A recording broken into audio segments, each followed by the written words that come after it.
This is video 8, Fear Defined. In this final video, we'll define fear once and for all, and discover how to identify spiritual maturity of ourselves and others.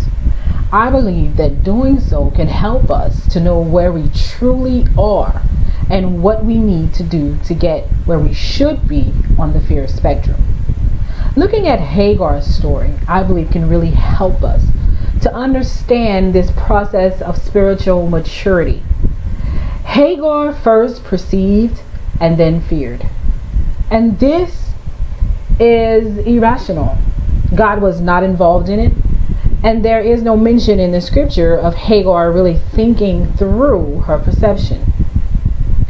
She went into the wilderness and met with a messenger who gave her some new information that changed her perception. So she turned and went back to Sarah, despite facing further affliction at Sarah's hands. She reconciled her perception to align with Yah's, and she chose to do the hard but right thing. From a Hebrew perspective, there are a number of ways to slice this fear pie. But no matter how it's sliced, there is and always will be but one pie. Fear is simply the action that is done following a perception. Now, functional fear requires that we rationalize our perceptions to determine a course of action. This rationalization produces yara, fear, which is the action done in response to that perception.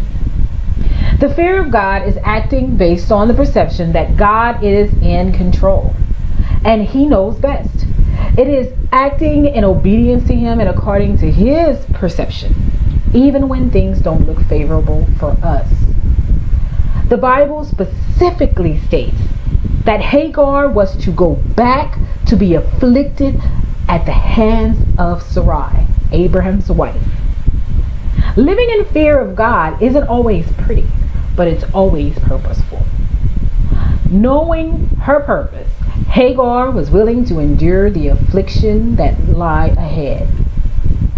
The goal of every Bible-believing person, regardless of religion or anti-religious beliefs, should be to fear God just as Hagar did.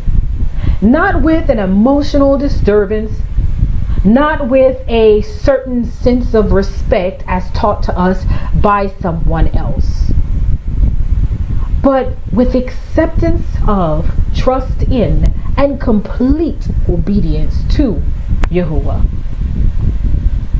Spiritual maturity can be identified by looking at how a person or how we ourselves fear, how we act in response to certain perceptions.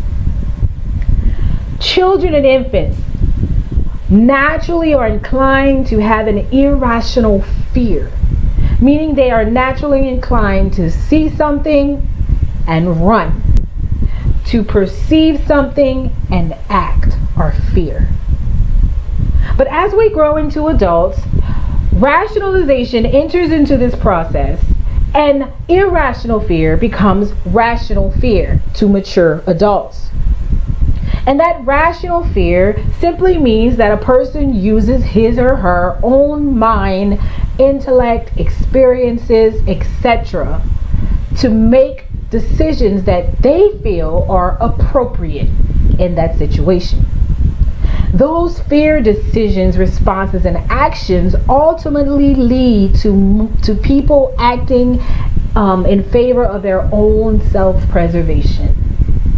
And this is a basic human ability given to human beings. This fear, the ability to act to preserve one's self. But when we add to rational fear the truth of Yahuwah, God, when we add to rational fear the wholeness of His word, His character, and His law, and then act according to that, this we call the fear of God. or as I like to say, God's fear. Because God's fear is a characteristic specific to God. And this is what we are supposed to be acting in. We are to mature to a level of spiritual maturity that our actions perfectly align with that of Yahuwah. We can literally say, what would Yahuwah do? And then do that thing. This is God's fear. It is to act like God would in any particular situation. And although we would like to think that many of us are there, we fear God, the fact of the matter is that very few have reached that level of spiritual maturity. Now, I don't know about you, but it is my plan and commitment that as I continue to learn and teach on this topic of fear, that I will be changing my own perception to align with that of God's, which says that I am to act like He does.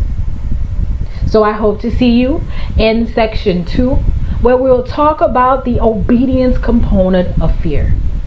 See you then.